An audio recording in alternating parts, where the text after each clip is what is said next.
Let's start with the question. ठीक है, क्या बोल रहा है कि if A vector and B vector are the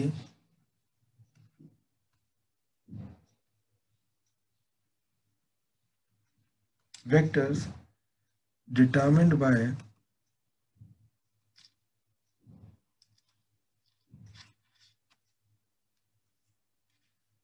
two adjacent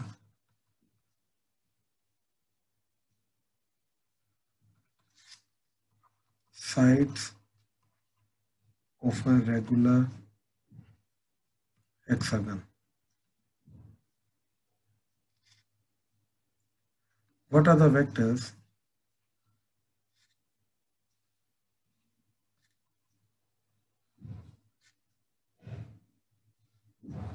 determined by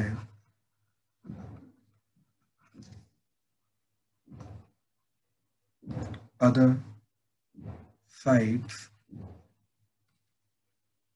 taken in order? ठीक है, क्वेश्चन को ध्यान से देखो। क्या बोल रहा है कि एक हमारे पास रेगुलर हेक्सागन है,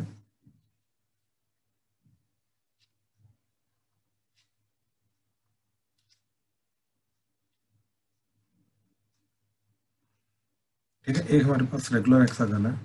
अब इस रेगुलर हेक्सागन के जो दो साइड्स हैं, एडजेसेंट साइड्स, उनके जो उनको वेक्टर्स के थ्रू रिप्रेजेंट करें तो वो ए वेक्टर बी वेक्टर आ रहा है। तो लेट्स से ये वाला वेक्टर है ए वेक्टर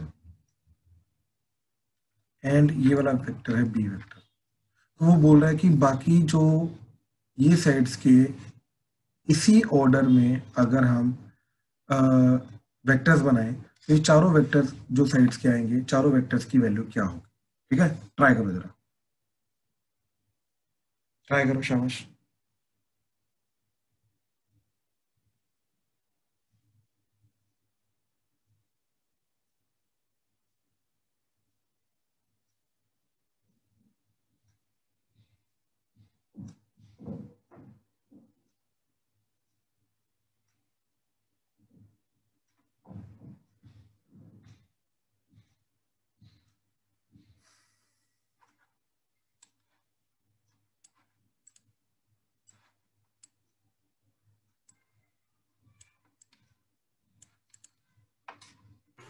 सर आपने क्या कहा, एक बार वो बात कर दीजिए आपने।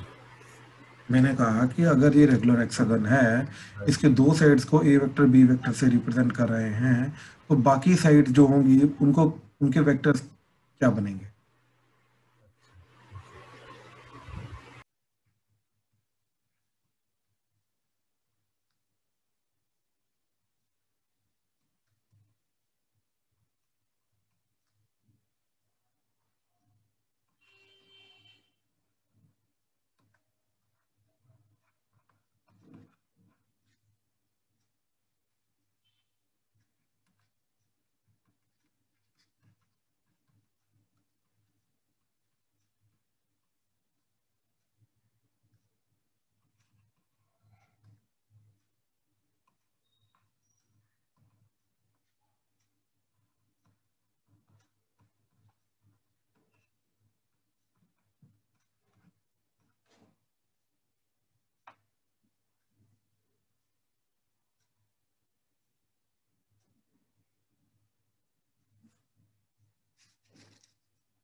हाँ जी, प्लीज ध्यान से करना है चारों क्वेश्चन। हाँ जी, तो फर्स्ट क्वेश्चन देखो जरा, ठीक, ध्यान से देखना।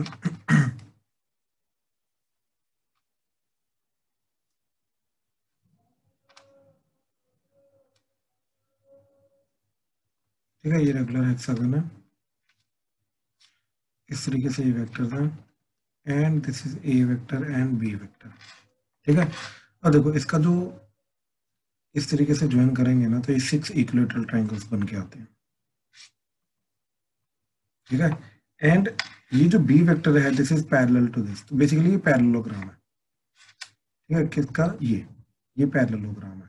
तो अगर ये पैरेललोग्राम है तो ये भी बी वेक्टर होगा, एंड अगर ये वाला भी पैरेललोग्राम है, राइट, तो ये जो ऊपर वाला है ये भी बी वेक्टर होगा। ये दोनों के दोनों बी वेक्टर होंगे। तो कहने का मतलब है ये टोटल क्या बन जाएगा? 2b vector. ये टोटल 2b वेक्टर बन जाएगा। ठीक है, तो अब ध्यान से देखो, यहाँ इस पॉइंट से लेके इस पॉइंट तक पहुंचने के लिए हमारे पास let's say this is C vector, तो क्या आएगा? A vector plus B vector plus C vector, that is equal to 2b vector. ठीक है, तो सी वेक्टर की वैल्यू क्या आई? B vector minus A vector.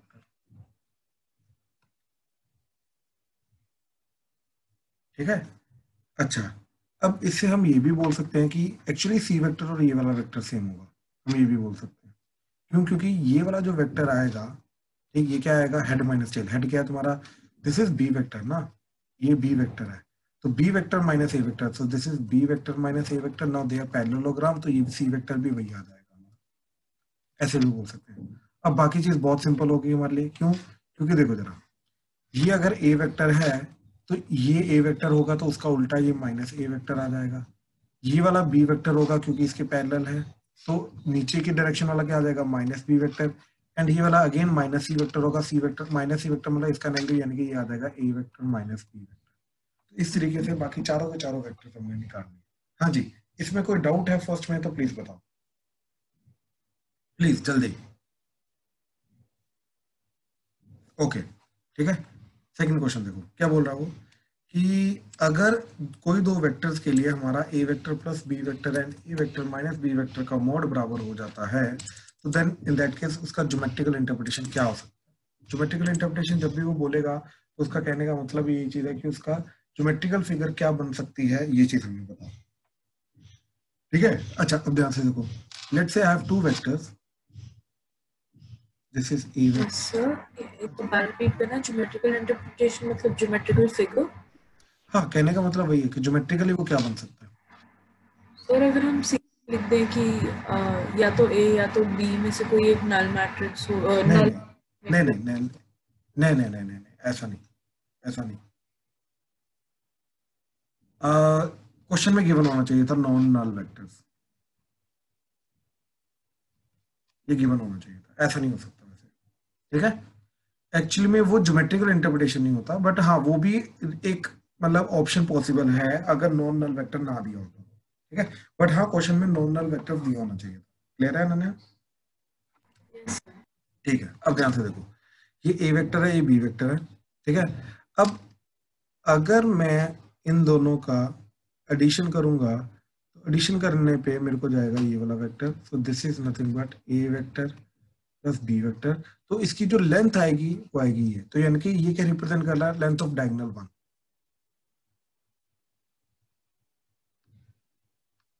ठीक है, length of diagonal one. And similarly ये वेक्टर जो है, सॉरी, हाँ, ये जाएगा हमारा A vector minus B vector का मॉड, इसकी लेंथ रिप्रेजेंट करेगा, तो this is length of diagonal two. तो एक पैरेललोग्राम में दोनों डायगोनल्स की लेंथ को वो बोल रहा है बराबर। अगर मैंने A vector plus B vector का mod is equal to A vector minus B vector का मॉड कर दिया, तो क्या बोल रहा है वो? दोनों के दोनों डायगोनल्स की लेंथ सेम है। तो ये कब होती है? जब वो रेक्टेंगल होता है। So it must be rectangle. A vector and B vector मिलकर रेक्टेंगल बनाने चाहिए, that is angle between A vector and B vector is 90 degree. तो ये है ज्योमेट्रिकल इंटरप्रिटेशन जो हम कर सकते हैं। अनन्या, क्लियर हुआ? Yes sir. ठीक है, हाँ जी, किसी और को कोई डाउट इसमें? चलो ठीक ठीक।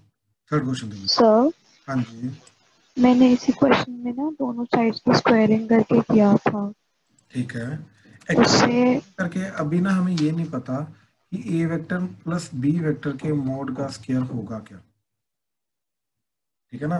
ये डॉट प्रोडक्ट में आता है। तो अगर आपने डायरेक्टली स्केयरिंग कर दी और स्केयरिंग करके अगर आपने दिया ये लिख दिया तो वो गलत हो जाएगा। या फिर अब देखो इसका क्या करोगे, ए वेक्टर प्लस बी वेक्टर का मोड कैसे क्या क्या किया गया आपने। मैंने स्क्वायरिंग कर दी थी क्योंकि दोनों का स्केलर हो जाएगा ना, अगर नहीं दोनों को नहीं नहीं ऐड नहीं नहीं करेंगे तो। नहीं स्केलिंग करके टर्म क्या बनेंगे आपने, मैं वो पूछ रहा हूँ। Sir 4ab is equal to 0 आ रहा था, उससे a डॉट b नहीं 0 नहीं कर नहीं दिया नहीं नहीं पहले। नहीं नहीं नहीं नहीं नहीं नहीं मैं वही बोल रहा हूँ। यहाँ पे हमें पता नहीं है कि दिया डॉट प्रोडक्ट कैसे आया पहली बात तो, और क्यों डॉट प्रोडक्ट आया क्रॉस प्रोडक्ट क्यों नहीं आया, ठीक है। ये वाला पार्ट हम करेंगे, जो आपने मेथड बोला है ना ये हम करेंगे बाय द वे, और इसी क्वेश्चन के लिए करेंगे। लेकिन एक बार डॉट प्रोडक्ट करने के बाद एक बार हमें पता चल जाए डॉट प्रोडक्ट होता क्या है, उसकी ओके सर। तब यही वाला मेथड करेंगे। ये सर एक हाँ जी डाउट है कि बी प्लस ए की डायरेक्शन वगैरह कैसे देते हैं, B plus A B minus C का एरोहेड कहाँ पे देते हैं, क्या क्या क्या एरोहेड कैसे देते हैं एरोहेड। बी प्लस ए का या ए प्लस बी का, हाँ जी। तो वहीं से स्टार्ट करना है और दूसरी तरफ एरोहेड लेना है, ठीक है। अभी देखो ऐसा अभी ऐसा क्यों हुआ देख लेना, रीजन देख लेना भाई। तो अगर ये वेक्टर ए वेक्टर है, ये वेक्टर बी वेक्टर है, ठीक, तो बी वेक्टर ये भी बी वेक्टर होगा। हाँ जी सर। तो ट्रायंगल रूल के कारण ये जाएगा ना हमारा A vector plus B vector, हाँ जी। राइट। तो एरोहेड ऐसे आएगा, ओके। ठीक है। और अगर इसका बी बी माइनस ए हो तो ऑपोजिट रहेगा। हाँ जी, ऑपोजिट नहीं होगा, वो ये जाएगा भाई, हाँ बी जी। माइनस ए है ना, इसका ऑपोजिट मतलब। हाँ ठीक है हाँ जी। ठीक। अच्छा अब देखो, if the sum of the two unit vectors is a unit vector, ठीक है। तो दो वेक्टर्स का जो सम है, ठीक है, वो यूनिट वेक्टर है। अब दो वेक्टर्स का सम यूनिट वेक्टर कैसे बन सकता है, कौन सी सिचुएशन में बन सकता है, पहले हमें वो सोचनी है, ठीक है। तो इन ए वे ए वेक्टर का मोड 1 है, बी वेक्टर का मोड 1 है, and A vector plus B vector का मोड वो भी 1 है। कहना वो ये चाहता है, sum of two unit vectors, A vector unit vector है, बी वेक्टर यूनिट वेक्टर है, इन दोनों का सम किया, A vector plus B vector वो भी 1 आ रहा है। Then the magnitude of their differences, तो हमें A vector minus B vector का मोड बताना है क्या चीज आएगी। अगेन ये डॉट प्रोडक्ट से बहुत इजी चला जाता है, बट हमें राइट नाउ डॉट प्रोडक्ट के थ्रू नहीं देखना, हमें नॉर्मल मेथड के थ्रू देखना है कि कैसे ज्योमेट्रिकल इंटरप्रिटेशन वगैरह कर करके कैसे इसको किया जा सकता है, ठीक है। अभी हमें ये तो पता चल गया कि ये तीनों मिलके एक इक्विलेटरल ट्रायंगल बनाएंगे क्योंकि तीनों की लेंथ बराबर आ रही है, ठीक है। तो ध्यान से देखो कैसे, ये अगर ए वेक्टर है, ठीक, जनरली ये बी वेक्टर है, तो जनरली जो डायगोनल होती है वो रिप्रेजेंट करती है ये। अब ये तीनों 1 1 1 लेंथ की है, राइट। अब अगर ये तीनों 1 1 1 लेंथ की है तो ज्योमेट्रिक, अब देखो दिख तो नहीं रहा है, ये वन बना सकता हूँ मैं, राइट, इन दोनों को इक्वल कर सकता हूँ, बट डायगोनल तो बढ़ी जा रही है ना, राइट। तो अब इन तीनों को 1 करने के लिए मैंने क्या किया, ध्यान से देखना जरा, मैंने एक सर्कल लिया यूनिट रेडियस का, ठीक है, एक आर्क ले लो चलो ऐसे, ठीक है। अब इसके ऊपर मैंने एक वेक्टर बनाया पहले, ई वेक्टर, ठीक है। फिर एक वेक्टर इधर बनाया मैंने, ठीक, एंड फिर इन दोनों का सम बनाया इधर, सच दैट, ठीक, सच दैट ये इस तरीके से पैरेललोग्राम बनाए, ये कंडीशन है हमारी, ठीक है। अब ध्यान से देखो, ये हटा दो सर्कल, सब कुछ हटा दो, ठीक है। अब ध्यान से देखो जरा, अब क्या हो रहा है, ये ए वेक्टर है, ये बी वेक्टर है, ये भी 1 है, ठीक है। यहाँ पे क्या आ रहा है, बी वेक्टर जो हमने लिया है तो बी वेक्टर का मोड 1 है क्योंकि यूनिट सर्कल का रेडियस था ये। यहाँ पे जो ए वेक्टर लिया है, ए वेक्टर का मोड भी 1 है। अब ये क्या रिप्रेजेंट करेगा, दोनों का सम, तो A vector plus B vector, लेकिन ए वेक्टर प्लस बी वेक्टर भी 1 है, ठीक है। तो इस तरीके से ये बन गया। अब ध्यान से देखो, इक्विलेटरल ट्रायंगल कहाँ पे बना, इक्विलेटरल ट्रायंगल भैया यहाँ पे बना, ये देखो, ए वेक्टर जो आएगा ये भी तो बी वेक्टर आएगा, तो A vector plus B vector is A vector plus B vector, तो अपने आप ये इक्विलेटरल ट्रायंगल बन गया। तीनों की तीनों चीजें मिलके ये एंड ये तीनों की तीनों चीजें मिलके इक्विलेटरल ट्रायंगल हमारा बन गया, ठीक है, तो ये हमें अच्छे से क्लियर होना चाहिए। तो इसको हटाओ अब, ठीक है। यस, ये ऐसे। अब हमें देखना है कि हमारा A vector minus B vector क्या जाएगा, वो जाएगा ये, ठीक है। अब इस वेक्टर की लेंथ निकालनी है, तो बेसिकली हमारे पास क्या ट्राइंगल आया, एक ये ट्राइंगल आया जिसकी लेंथ ये 1 है, ये 1 है, ये एक्स हमें निकालनी है, ठीक है। अब ध्यान से देखो, ठीक है, प्लीज ध्यान से देखना कि अब अगर ये वाला ट्राइंगल इक्विलेटरल ट्राइंगल है तो इसके अंदर ये एंगल 60 डिग्री होगा। अब क्योंकि पैरेललोग्राम है तो ये वाला एंगल भी 60 डिग्री होगा, ठीक है। तो कहने का मतलब ये वाला टोटल एंगल कितना चला जाएगा, 120 डिग्री। अब हम कोसाइन रूल से ये वाला जो एक्स है लेंथ निकाल सकते हैं, ठीक है। तो कोसाइन रूल क्या क्या होता है, याद करो। अगर ये एंगल थीटा है, ये ए है, ये बी है, ये सी है, राइट, तो कॉस थीटा की वैल्यू क्या आएगी, A square plus B square minus E square by 2ab। वही चीज इधर करेंगे, cos 120 degree that would be equal to 1 square plus 1 square minus x square by 2 into 1 into 1। So this is minus 1 by 2 that is equal to 1 plus 1 2 minus x square by 2, 2 2 कटा, minus 1 is equal to 2 minus x square, तो x square इधर आया, minus 1 उधर जाके 3 हो गया, तो x की वैल्यू आ गई √3, क्योंकि पॉजिटिव लेके जाएंगे क्योंकि x लेंथ को रिप्रेजेंट कर रहा है। तो हेंस जो difference of the two vectors आएगा उसकी लेंथ क्या आएगी, in this case that is √3 आएगी। और यही चीज हमें क्वेश्चन में प्रूव करनी थी। ध्यान से चेक करो स्टेप बाय स्टेप, कहीं पर कोई भी डाउट आ रहा है प्लीज बताओ, शाबाश जल्दी। सर ये कोसाइन फॉर्मूला इससे याद ही करना पड़ेगा, इसकी डेरिवेशन वगैरह भी है? कोसाइन फॉर्मूला की ऑब्वियसली डेरिवेशन है भाई,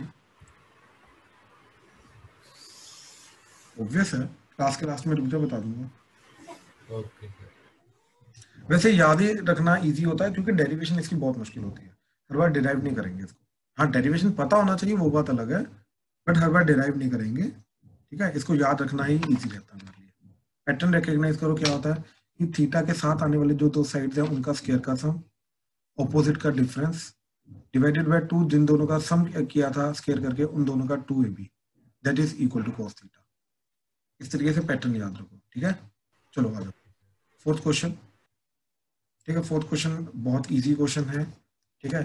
क्या बोल रहा है वो कि हमारे पास A vector, B vector, C vector, D vector are the 4 distinct non-zero vectors presented by the directed line segments from origin to point A, B, C, D। मतलब ये A, B, C, D points के position vector है, ठीक है। Consider this as origin,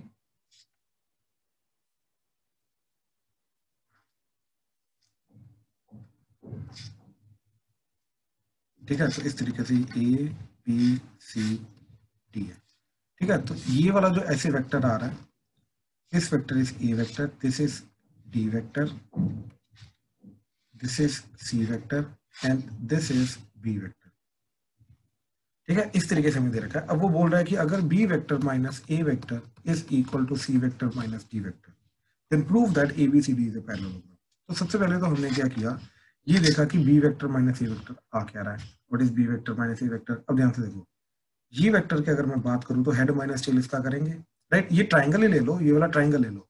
अब ये वाले triangle के अंदर this vector plus this vector is equal to this vector, right. तो ये वाला वेक्टर क्या चला जाएगा, obviously B vector minus A vector चला जाएगा, और वैसे भी हेड माइनस टेल याद रखो। ऐसे ही अब C minus vector, C vector minus D vector क्या जाएगा, वो जाएगा ये वाला vector, this would be C vector minus D vector. अब ये दोनों बराबर दे रखे हैं, राइट, ये दोनों के दोनों बराबर दे रखे हैं, तो क्या बना मेरा, this is nothing but A B vector, right, इन दोनों पॉइंट्स को ज्वाइन करके, and this is nothing but D2C vector. In a way A B vector is equal to DC vector दे रखा है। इसका मतलब क्या होता है, अब देखो याद करो कल हमने इक्वालिटी ऑफ टू वेक्टर्स किया था, तो इक्वालिटी ऑफ टू वेक्टर्स में हमने क्या बोला था कि दो वेक्टर्स अगर बराबर होते हैं तो सबसे पहले उनका मैग्नीट्यूड बराबर होगा। इसका मतलब ये है कि अगर मैं ABCD को ज्वाइन करूं तो इनको ज्वाइन करके जो AB लेंथ आएगी और जो DC लेंथ आएगी वो बराबर। इसका मतलब ये है कि AB वेक्टर और DC वेक्टर इक्वल होने का मतलब क्या है कि मैग्नीट्यूड इक्वल मतलब length AB is equal to length DC। Second, ठीक, magnitude equal direction equal. Direction equal का मतलब क्या है कि ये दोनों पैरेलल वेक्टर्स हैं, so AB and DC are parallel. Are parallel. तो ध्यान से देखो, अगर मैं एबीसीडी अब कंप्लीटली बात करूं, और कंपेयर कर सकते हैं क्योंकि दोनों लेंथ को रिप्रेजेंट कर रहे हैं, सेम फिजिकल क्वांटिटी को रिप्रेजेंट कर रहे हैं। नाउ अगर मैं इन्हीं दोनों पॉइंट्स को कंसीडर करूं तो भाई एबीसीडी के अंदर मेरा एक ऑपोजिट पेयर जो है, ऑपोजिट पेयर ऑफ साइड्स जो है वो मेरा इक्वल भी आ गया, पैरेलल भी आ गया, hence ABCD is a parallel. हाँ जी, प्लीज कंफर्म करो, क्लियर है, कोई डाउट तो नहीं इसमें?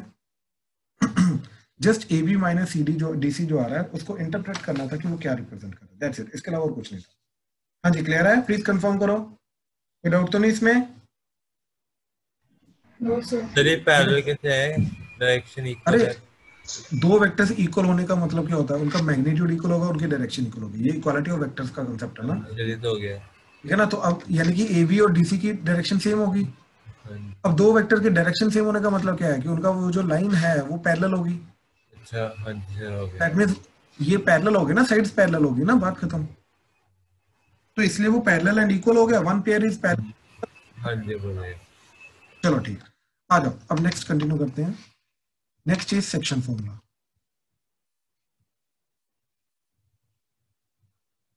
ठीक है, याद करो कोऑर्डिनेट ज्योमेट्री के बीच में हमने एक सेक्शन फॉर्मूला किया था जिसके अंदर हम क्या करते थे, दो पॉइंट्स को ज्वाइन करके एम रेशियो में डिवाइड करते थे।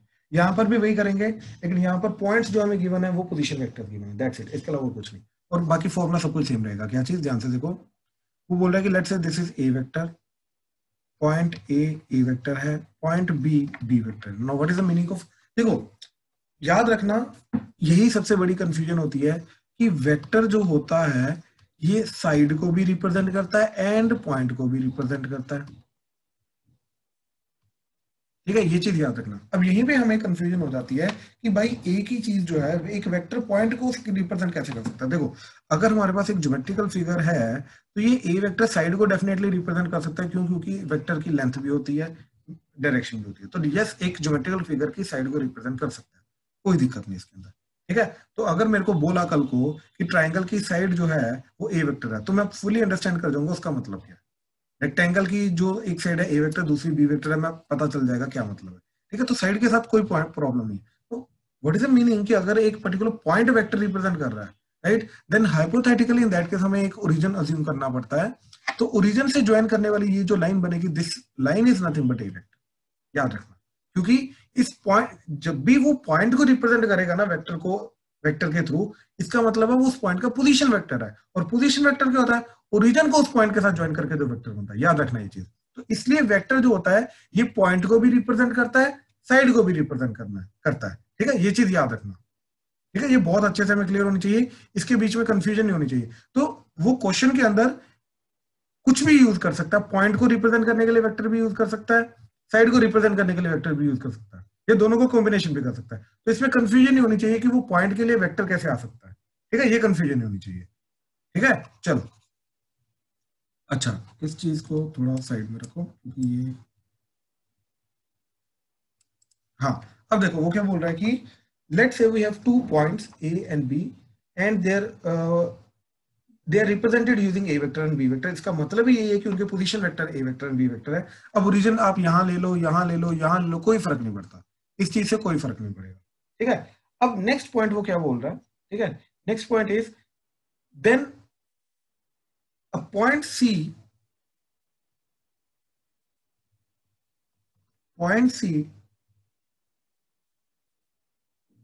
which divides A and B, line joining A and B,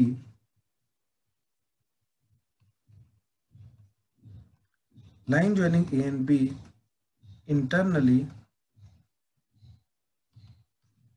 in the ratio m/n is, अब वो पॉइंट C क्या होगा। ठीक है, अब ध्यान से देखो, पहले तो क्या जाएगा, वो इन दोनों ज्वाइन करके ये जो लाइन आ रही है, अब ये डायरेक्शनल लाइन है, एक नॉर्मल लाइन है, और वो लाइन के अंदर एक पॉइंट आया C, राइट, जो कि इन दोनों को ज्वाइन करके m/n में डिवाइड कर रहा है। अब ये C पॉइंट का पोजीशन वेक्टर क्या होगा, हम अगेन पोजीशन वेक्टर की ही बात कर रहे हैं, याद रखना। ठीक है, अगेन हम C की पोजीशन वेक्टर की ही बात कर रहे हैं।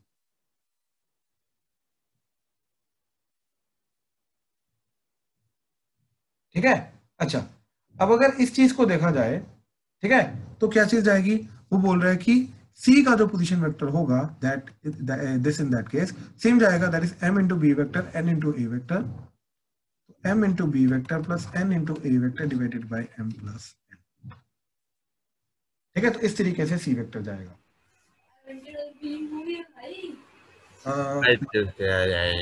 माइक प्लीज ध्यान से Daksh. Let's look at its proof, कहां से आया कैसे आया। ठीक है, अब ध्यान से देखो, अब ना पिछला वाला डायग्राम दोबारा कंसीडर करो, A B and this is C, यहाँ का ये ओरिजिन है, this is A vector, this is C vector and this is B vector, this is m ratio n। तो हमें क्या निकालना है, हमें निकालना है C vector is equal to m times B vector plus n times A vector by m plus n। ठीक है, ये हमें निकालना है। तो देखो ध्यान से, हमने क्या देखा कि सबसे पहले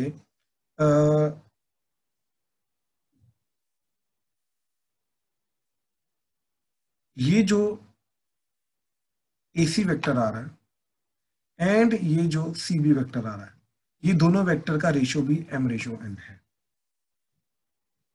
ठीक है, क्या चीज, AC वेक्टर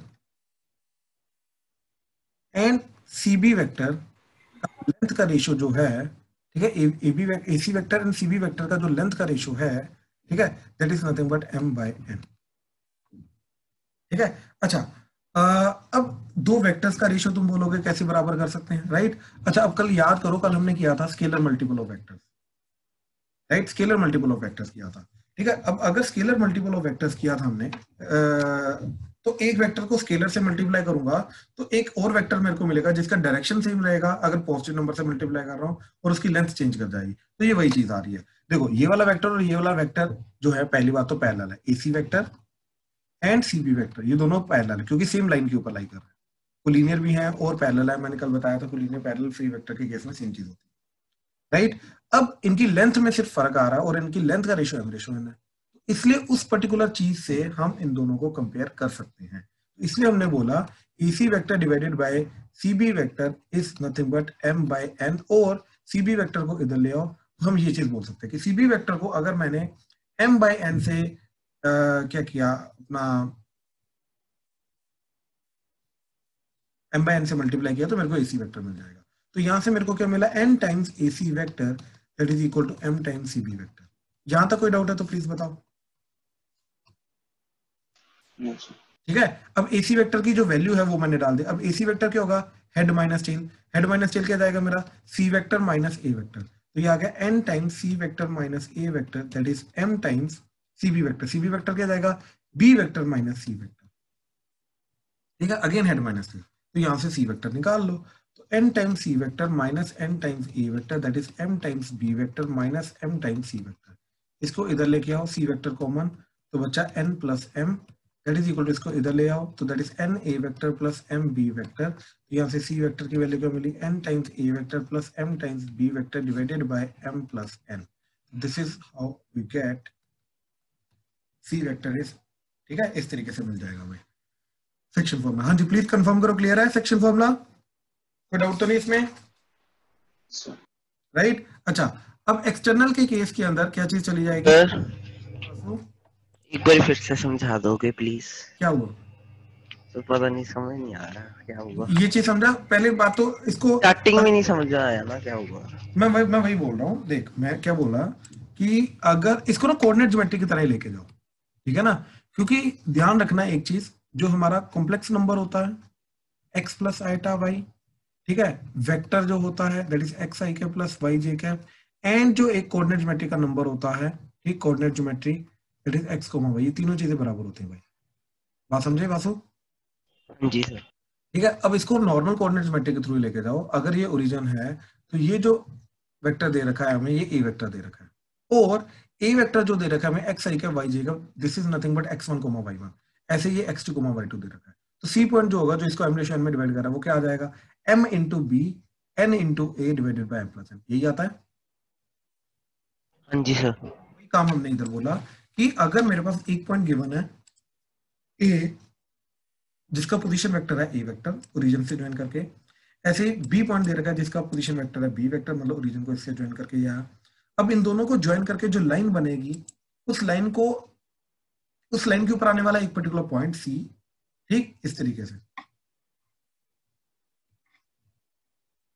ठीक है, सी ये ओरिजिन है, ठीक है। तो इस सी का पोजीशन वेक्टर क्या होगा, यानी कि हमें ये वाला वेक्टर फाइंड करना है और हमें ये दो वेक्टर्स दे रखे हैं। बात समझे? हाँ जी सर।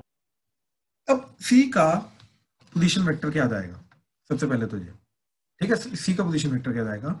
अच्छा, अब अज्यूम करो ये वाला जो पर्टिकुलर पॉइंट है ये x1 y1 है, ये x2 y2 है, तो सी भाई अपने आप ही m times x2 y2 plus n times x1 y1 divided by m plus n आ जाना चाहिए अकॉर्डिंग टू कोऑर्डिनेट ज्योमेट्री,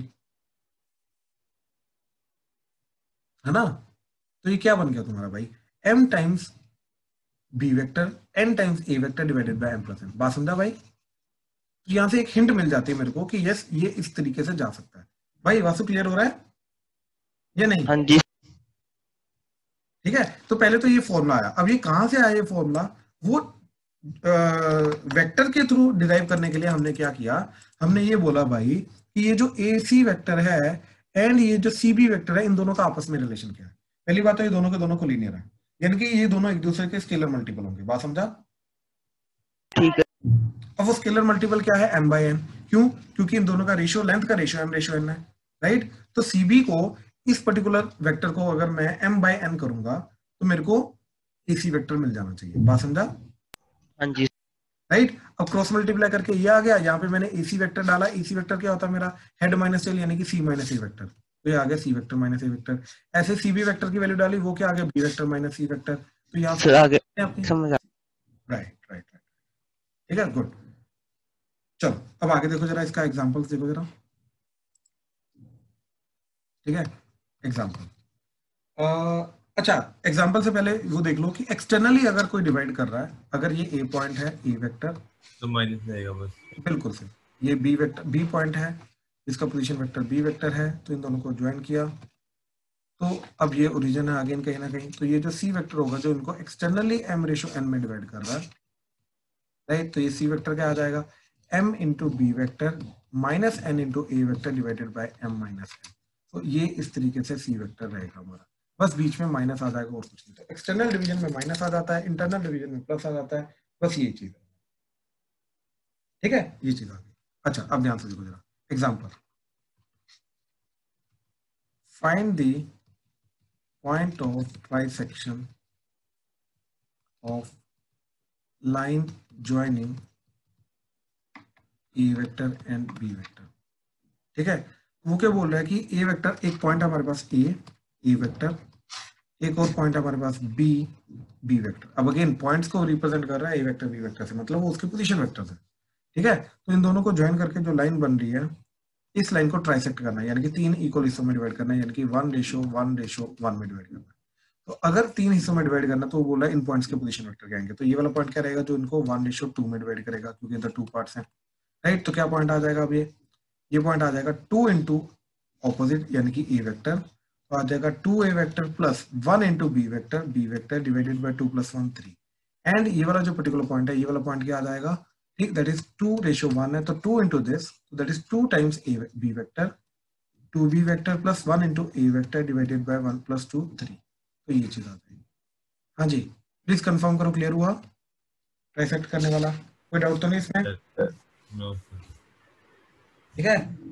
अच्छा, अब देखो जरा नेक्स्ट क्वेश्चन कि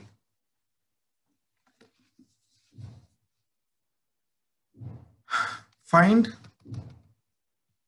the position vector of a point R which divides the line segment joining P and Q whose position vectors are 2a vector plus b vector and A vector minus 3b vector. Externally in the ratio 1:2. ठीक है. Also show that P is the midpoint of line segment RQ.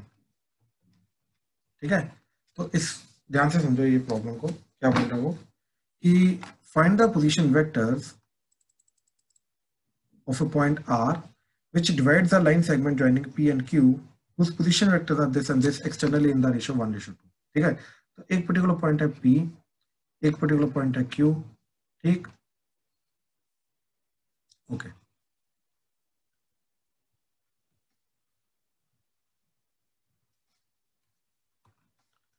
हाँ जी. तो P point का क्या दे रखा है हमें 2a vector plus b vector and Q point क्या दे रखा है a vector minus 3b vector. ठीक है. तो ये हमें पोजीशन वेक्टर्स दे रखे हैं ए पी एंड क्यू के. ठीक है. अच्छा, एक्सटर्नली इन द रेशियो 1:2. अब ध्यान से देखो, जो पी एंड क्यू को 1:2 में डिवाइड करेगा, यानी कि पी से डिस्टेंस पास है, क्यू से डिस्टेंस ज्यादा, तो यानी कि पी के पास होगा वो, यानी वो इस साइड लाई करेगा, तो यहाँ पे कहीं ना कहीं पॉइंट आएगा are.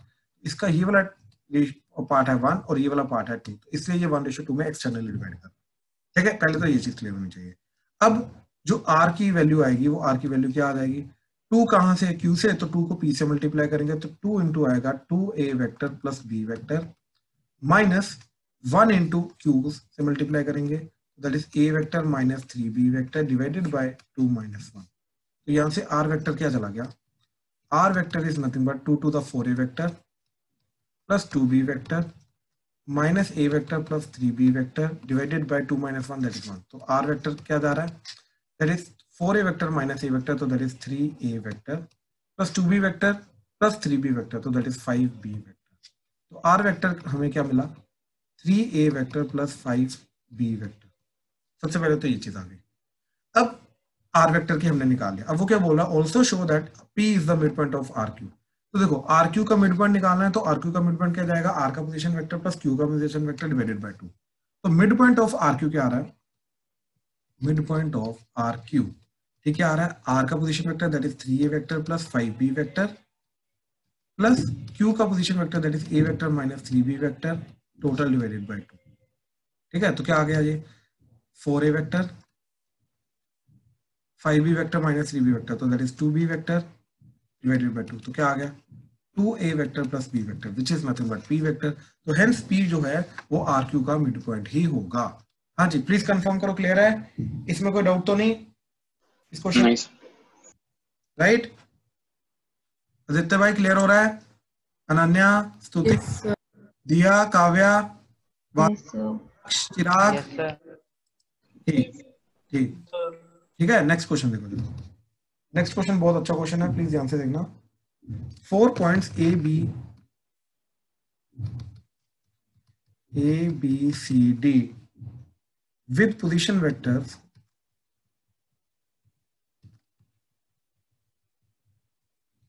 a vector, b vector, c vector and d vector respectively are such that 3a vector minus b vector plus 2c vector minus 4d vector that is equal to 0, null vector. Show that 4 points are coplanar. Also find the position vector of point of intersection of line segments AC and BD. ठीक है. Question को ध्यान से देखो जरा, एक बार देख लो जरा क्वेश्चन बोल क्या रहा है, फिर मैं करता हूँ, करके दिखाता हूँ क्या चीज है.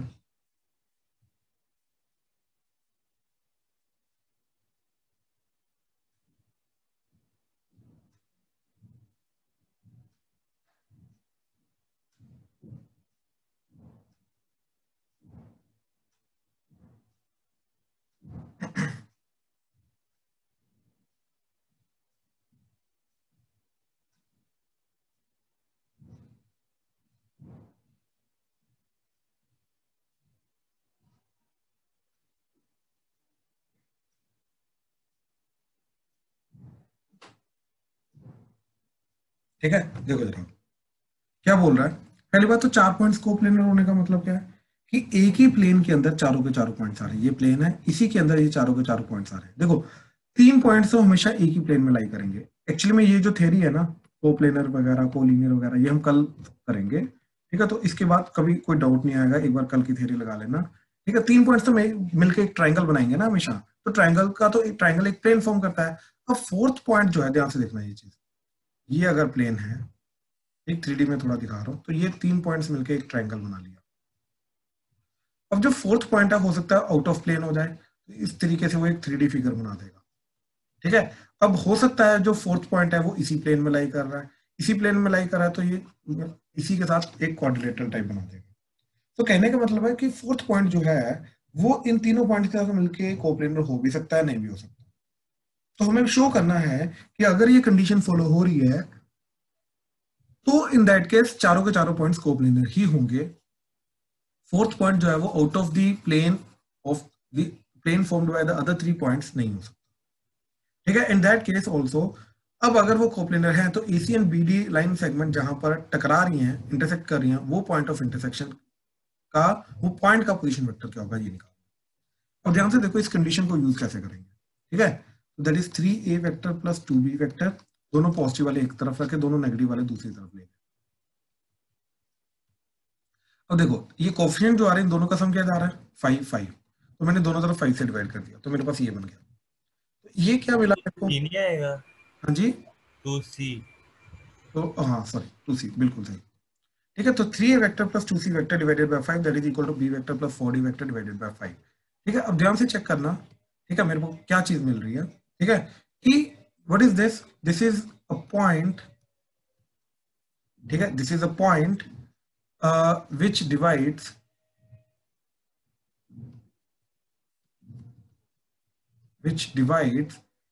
a vector and c vector in 2:3। बात समझे? तो ये वो पॉइंट है जो ए सी को ज्वाइन करने वाली लाइन जो बनेगी उसको 2:3 में डिवाइड करना। ठीक है, काइंड ऑफ दिस, ये ए है, ये सी है, ये ए वेक्टर, ये सी वेक्टर, इसको 2:3 में डिवाइड कर रहा है। क्यों? क्योंकि 2 इधर 3 इधर जा रहा है। ठीक है, तो इसको 2:3 में डिवाइड कर रहा है। तो ये जो पर्टिकुलर पॉइंट आया, ये पर्टिकुलर पॉइंट क्या आया तुम्हारा, that is 3a vector plus 2c vector divided by 5, जो इसको 2:3 में डिवाइड कर रहा है। ठीक है, अब व्हाट इज दिस, इसका इंटरप्रिटेशन क्या जाएगा, ये एक पॉइंट को रिप्रेजेंट कर रहा है, point which divides b and d in 4:1।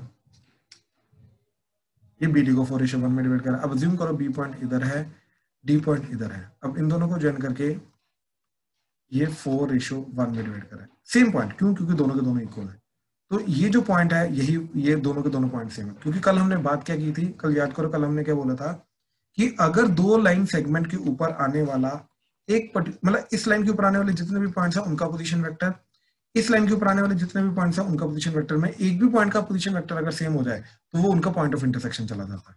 Right, ये कल हमने बात की थी।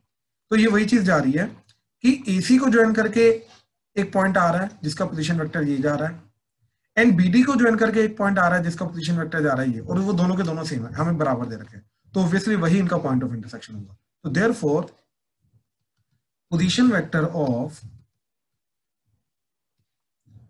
पॉइंट ऑफ इंटरसेक्शन, इंटरसेक्शन को मैं क्रॉस से रिप्रेजेंट करता हूं।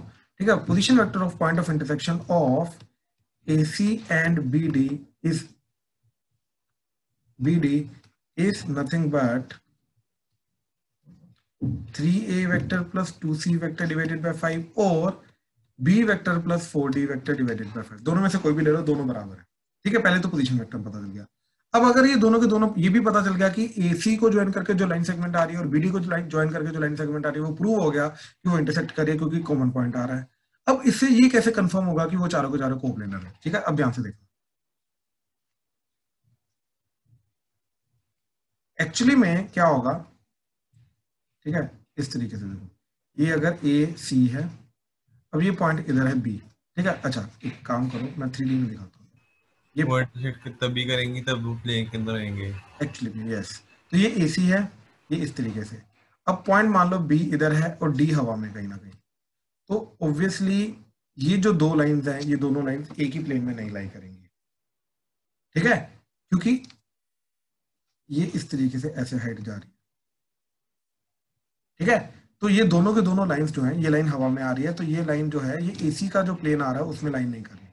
अब ये डी पॉइंट को जैसे मैं धीरे धीरे करके नीचे लेके आऊंगा तो ये पॉइंट डी बन जाएगा, तब जाके इनका पॉइंट ऑफ इंटरसेक्शन आएगा और तब जाके ये सेम प्लेन के अंदर लाई करेंगे, अदरवाइज ये सेम प्लेन में लाई नहीं करेंगे।